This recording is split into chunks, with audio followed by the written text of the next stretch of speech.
নমস্কার বন্ধুরা, তোমাদের জন্য একটা নতুন ধরনের মিষ্টি রেসিপি নিয়ে এসেছি।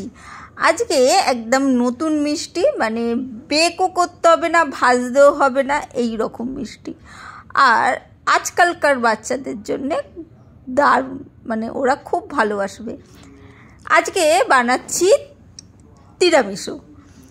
চলো সেই বিদেশি মিষ্টি কি করে বানানো যায় দেখে নেওয়া যাক। দুভাবে বানিয়েছি, তাই দু রকমভাবেই তোমাদের সাথে শেয়ার করেছি। প্রথমে একটা কফির পাতা নিয়ে একটু কফিটা বানিয়ে নিচ্ছি। ঠিক আছে, কোনো চিনি টিনি কিচ্ছু দেবে না, জাস্ট জলের সাথে কফি পাতাটা দিয়ে একটু ফুটিয়ে নেবে। তারপরে ঠান্ডা হতে দেবে, একটু ঠান্ডা করে নেবে। ঠিক আছে, মানে ঠান্ডা বলতে ফ্রিজে নয়, এমনি ঠান্ডা হবে। তারপরে প্রথমে যে ছানাটা দেখলে সেই ছানাটা নিয়ে নিয়েছি। ছানাটা তোমরা মানে কেনা পনির কুড়েও করতে পারো, আর বাড়িতে ছানা বানিয়ে যদি করো সেটা হেলদি হবে অবশ্যই। সেই ছানার মধ্যে আমি দিয়ে দিলাম আমুলের একটা পুরো ক্রিম। ওই 200 না 250 গ্রামের যে ক্রিমটা পাওয়া যায় সেই ক্রিমটা পুরোটা দিয়ে দিয়েছি। একটু ভ্যানিলা এসেন্স আর দিয়ে দেবো ওই মিল্কমেড মিষ্টির জন্যে। তোমরা যদি মিল্কমেড না দাও তাহলে তোমরা ওই চিনি গুঁড়ো ইউজ করবে। ঠিক আছে, তারপরে ভালো করে এইভাবে ফেটিয়ে নেবে। খুব ভালো করে ফেটিয়ে নিলে একদম স্মুথ হয়ে যাবে। ঠিক আছে, একদম কিন্তু খুব সহজ আর খেতে দুর্দান্ত হয়। আজকালকার যেসব বাচ্চা বাড়িতে আসে তারা কিন্তু একদম মিষ্টি খেতে পছন্দ করে না। এই বিজয়া দশমীর সময় তোমরা যদি এই মিষ্টিটা বানিয়ে রাখো, বাচ্চারা কিন্তু খুব খুশি হবে। আর এখানে ডার্ক ফ্যান্টাসি বিস্কুট আমরা নিয়ে নিচ্ছি। ঠিক আছে, ডার্ক ফ্যান্টাসি বিস্কুটগুলো এইভাবে দেখো একটা বোলের মধ্যে এইভাবে ছড়িয়ে ছিটিয়ে রেখে দিলাম। তার উপর দিয়ে কফিটা যেটা ঠান্ডা হয়ে গেছিলো সেটা দিয়ে দিয়েছি।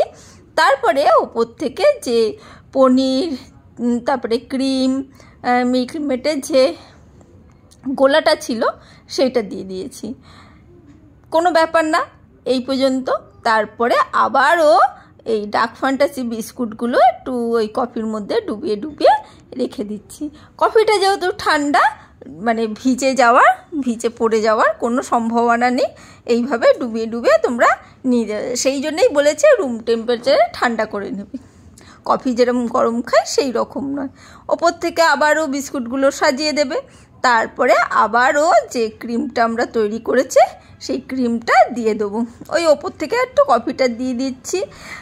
আর যেহেতু ওই মিল্কমেড দিয়েছি তাই আমি চিনি ইউজ করিনি, এমনি ওতেই মিষ্টি রয়েছে, যা মিষ্টি হয়ে যাবে। বিস্কুটের মধ্যেও মিষ্টাত্ব ভাব রয়েছে, একদম দুর্দান্ত। কি সহজ না হয়ে গেল দেখো। এরপরে আমি এর ওপর থেকে একটু কোকো পাউডার ছাঁকনি দিয়ে ছেঁকে এইভাবে গুঁড়োগুলো চারিদিকে ছড়িয়ে দেবো। দারুণ দেখতে হয়, দেখতে ভালো হলে বাচ্চারা মহা আনন্দে খেয়ে নেয়। আর খেলে তো তখন বাচ্চারা তোমরা দেখবে কীরকম বায়না করে। অবশ্যই এই বিজয়ের এতে তোমরা কিন্তু এই জিনিসটা করে রাখতে পারো। কোনো বাচ্চা যদি আসে, বড়রাও ভালোবাসবে, কিন্তু বাচ্চারা যদি আসে, যে বাচ্চারা সব মিষ্টি খায় না, প্রচুর বাচ্চা রয়েছে মিষ্টি খায় না, আসলে কিন্তু খুব সমস্যা হয়। এই ধরনের মিষ্টিটা কিন্তু তোমরা বানিয়ে নিতে পারো। আর ওপর থেকে একটু চোকো চিপস আমি ডেকোরেট করে দিচ্ছি। এইভাবে জাস্ট অসাধারণ লাগবে। এটা একটু ফ্রিজে রেখে দেবো, ওই 5 থেকে 6 ঘন্টা রেখে দেবে। ফ্রিজারে না, যেখানে বরফ জমে, মানে সেইখানে নয়, এমনি নর্মাল ফ্রিজে যেখানে আমরা শাক সবজি খাওয়ার দাওয়ার রাখি সেইখানে রেখে দেবে। ঠিক আছে, চোকো চিপসগুলো সাজিয়ে একদম এইভাবেও করতে পারো, একদম দুর্দান্ত হয়। ওই 5-6 ঘন্টা ফ্রিজে রেখে দেবো, সেট হয়ে যাবে। আর তারপরে তো একদম দারুণ, একদম দেখবে। দেখো কেটে আমি তোমাদের দেখিয়ে দিচ্ছি, একদম একদম বসে গেছে। আর কি দারুণ দেখতে হয়েছে। একটা প্লেটে এইভাবে কেটে তুলে দেবে। এমনি চামচে করে তোমরা তুলে বাটি করেও দিতে পারো, যেভাবেই দেবে বাচ্চারা কিন্তু মহা আনন্দে খাবে। যদি মনে হয় এত খাটনি করব না, আর একটা সহজ উপায় রয়েছে, যেটা আমিও এইভাবেও মাঝে সাঝে করে থাকি। সেটা একটা মিক্সির জার নিয়েছি। মিক্সির জারের মধ্যে আমি নিয়ে নেবো ছানা, ওই বাড়ি পাতারই ছানা করে রেখেছিলাম, সেই ছানাটাই আমি ইউজ করেছি। তোমরা তোমাদের মতন ওই বললাম কেনা ছানা হলেও মানে পনির হলেও হবে। আমার এটা একদম পনিরের জন্যেই ছানাটা তৈরি করে রেখেছিলাম, সেই ছানাটাই নিয়েছি কিন্তু। আর এখানে ক্রিম নিয়েছি। এখানে ছানা আর ক্রিমটা একটু বেশিই নিয়েছি, সেই জন্য 2 ক্রিম কিন্তু 2 প্যাকেট ক্রিম কিন্তু আমি এর মধ্যে নিয়ে নিয়েছি মিক্সির বাটির মধ্যেই। একদম ভালো করে মানে যদি ওইভাবে যদি না করতে পারো, এইভাবে মিক্সির বাটিতেও কিন্তু হয়ে যাবে। সেই জন্যে কিন্তু আমি 2 রকম করে দেখালাম। ওই আবার মিষ্টি অনুযায়ী আমরা মিল্ক মেডটা দিয়ে দেবো। তোমাদের যেরকম মিষ্টি খাবে সেইভাবে একটু টেস্ট করে নেবে মিল্ক মেড দিয়ে। আর যদি মিল্ক মেড না দাও, চিনি গুঁড়ো দাও, তাহলে চিনিটা আগে থেকে গুঁড়ো করে দেবে। আর চিনি গুঁড়ো দিলে তাহলে একটু গুঁড়ো দুধ তোমরা দিতে পারো, তাহলে কিন্তু টেস্টটা মানে ভালো আসবে, আর কিছুই নয়। আমি এইগুলো সব দিয়ে নিয়ে মিক্সিটা চালিয়ে নেবো। হ্যাঁ, ভ্যানিলা এসেন্সটা একটু দেবে, তাতে কি হবে গন্ধটা ভালো আসবে আর খেতে ভালো লাগবে, আর কিছুই নয়। দেখো মিক্সিতে করাতে আর 2 প্যাকেট মিল্ক মেড দেওয়াতে 2 প্যাকেট ক্রিম দেওয়াতে কীরকম পাতলা মতন হয়েছে। আর এখানে নিয়ে নিয়েছি আমি হাইড অ্যান্ড সিক বিস্কুট। এই বিস্কুটটা আমার বাড়িতে সব সময় থাকে। ডার্ক ফ্যান্টাসিও থাকে, সব সময় রাখি না যেহেতু ক্রিম দেওয়া থাকে, সেই জন্য আমি হাইড অ্যান্ড সিকটাই বেশি প্রেফার করি। হাইড অ্যান্ড সিকটা আমার মেয়েরা খায়, ডার্ক ফ্যান্টাসিটাও খায়, কিন্তু হাইড অ্যান্ড সিকটা সবসময় বেশি সময় থাকে। তাই যাদের বাড়িতে এরকম হাইড অ্যান্ড সিক বিস্কুট বাচ্চারা খেতে ভালোবাসে, তারা কিন্তু এইভাবে এই বিস্কুটগুলো এইভাবে আমি কিন্তু সাজিয়ে নিচ্ছি। এখানে নিচের লেয়ারটা আমি 2টো দিচ্ছি, যেহেতু একটু পাতলা বিস্কুটগুলো, সেই জন্যে আমি এখানে 2টো বিস্কুট মানে 2টো লেয়ার বিস্কুটের দেবো। তার ওপরে কিন্তু আমি ওই কফি, ঠান্ডা করা কফিগুলো কিন্তু ওপর থেকে দিয়ে দেবো।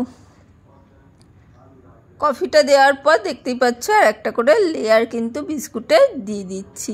এইভাবে অবশ্যই করে দেখো। আর একটা মানে এই সহজ উপায়ে বাচ্চাদের মানে যে বাচ্চারা বাড়িতে যেই রকম বিস্কুট পছন্দ করে সেই রকম অনুযায়ী তোমরা কিন্তু বানাতে পারো। আর যদি তোমার বাড়িতে নতুন বাচ্চা আসছে, তোমরা জানো না সে কি ধরনের খেতে হবে, তাহলে ডার্ক ফ্যান্টাসি দিয়ে বানিয়ে দেবে, তাহলে বেশি পছন্দ করবে। ঠিক আছে, কিন্তু মানে নর্মালি এই রকম কিন্তু করে বাচ্চাদের করে রাখতে পারো। মানে আমি তো ঘরে এরকম করে রেখে দিই, ওরা খুব আনন্দ করে খায়, এত ভালোবাসে মানে কল্পনার বাইরে। সেই জন্যে অবশ্যই এটা আইসক্রিম নয়। তারপরে এই বিস্কুটগুলো আবারও ওপর থেকে একটা করে লেয়ার দিয়ে দিচ্ছি। এবারে একটা করে লেয়ারই দেবো, তারপরে ওই ওপর থেকে আবার কফি ওরকম করে দিয়ে দেবো। তোমরা ওই কফির মধ্যে ডুবিয়েও বিস্কুটগুলো দিতে পারো, কিছুই নয়, লেয়ার বাই লেয়ার দেবে। আর তারপরে ওই ফ্রিজে রেখে দেবে, দেখবে দারুণ মানে একদম আইসক্রিমও নয়, মিষ্টি জাতীয় জিনিস, আবার ছানা রয়েছে, তাহলে কি বলবো মানে হেলদি বলতে পারো। বাচ্চাদের জন্য কিন্তু একটা হেলদি রেসিপি, মিষ্টি, যেটা ওরা খুব আনন্দ করে খেতে পারবে। কারণ সত্যি এখনকার বাচ্চারা একদম মিষ্টি খেতে পছন্দ করে না। বাচ্চাদের কথা বলবো কি, আমি নিজেই সেইভাবে মিষ্টি পছন্দ করি না। সেহেতু আমার এই ধরনের কিন্তু মিষ্টিগুলো বেশ ভালো লাগে। সেই জন্যে অবশ্যই, হ্যাঁ মিষ্টি আমি খাই না, রসগোল্লা পছন্দ করি, তাও মানে খুব বেশি নয়। সেই জন্যে সেই সব মানুষদের জন্য কিন্তু এই তিরামিসও কিন্তু মানে বিদেশি মিষ্টি অবশ্যই বানিয়ে রেখো আর দিও। মানে বিজয়া দশমীর তো একটা উপলক্ষ, বাদবাকি সময়ও মানে যখনই বাচ্চারা আসে সেই সব বাচ্চাদের জন্য কিন্তু এই নতুন ধরনের বা বিদেশি মিষ্টি কিন্তু বানিয়ে রাখতে পারো। দেখলে যে কোনো বিস্কুট দিয়ে, মানে চকলেট বিস্কুটটা বেশি পছন্দ করে আজকালকার বাচ্চারা, যাদের চকলেট বিস্কুট পছন্দ করে না তারা অন্য বিস্কুট দিয়ে বানিয়ে, আর দারুণ লাগে। না করে খেলে কিন্তু বুঝতে পারবে না, সেই জন্য অবশ্যই করে খেতে হবে। আর দুটোই কিন্তু অসাধারণ হয়, দুটোই। হ্যাঁ, ডার্ক ফ্যান্টাসিটা একটু বেশি টেস্টি হয়, যেহেতু আমরা ডার্ক ফ্যান্টাসিটা বেশি পছন্দ করি সেহেতু ওটা বেশি টেস্টি হবে, আর এটাও টেস্টি হয়, সেহেতু কোনো অসুবিধে নেই। দু রকম করে দেখো, কোনটা ভালো লাগলো সেটাও বলো। আমি ওই ওপর থেকে কোকো পাউডারগুলো গুঁড়ো ছাঁকনি দিয়ে ছেঁকে খুব সুন্দর করে চারিদিকটা একদম কভার করে দিচ্ছি, যাতে ওপর থেকে বোঝা যায় এটা পুরো চকলেটের হয়েছে।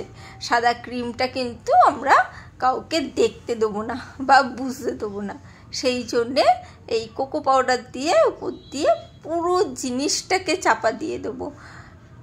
আর ওই চোকো চিপস থাকলে দেবে, আর যদি না থাকে দেবে না।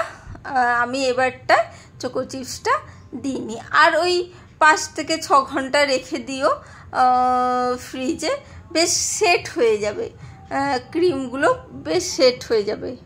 দ্বিতীয় দিনে যে মিষ্টিটা করলাম মানে হাইড অ্যান্ড সিক দিয়ে, সেইটার পরবর্তী ক্লিপটা কি কারণে আমি জানি না, ফোন থেকে মুছে গেছে, তাই আমি সেই ক্লিপটা দিতে পারলাম না। কিন্তু সত্যি বলছি সেটাও দারুণ হয়েছিল, অবশ্যই ট্রাই করো। আজকের জন্য টাটা।